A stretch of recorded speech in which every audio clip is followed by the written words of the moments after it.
咳嗽咳痰老是不好，白开水里边加四物，简单又实惠。这部呼吸道疾病呢，已经在我国蔓延呢有小半年呢。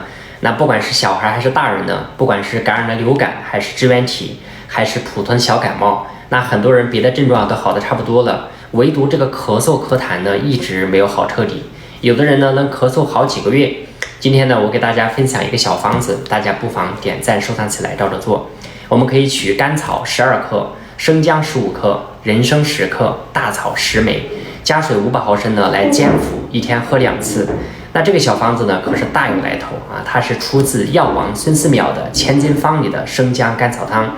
那如果你出现的反复的这个咳嗽啊、气短，还伴有咳痰，就是咳大量的白痰，嗓子呢还干痒，还伴有口渴，吃饭呢也没什么胃口，那这个方子呢就比较适合你。我是李医生，关注了解更多的相关知识。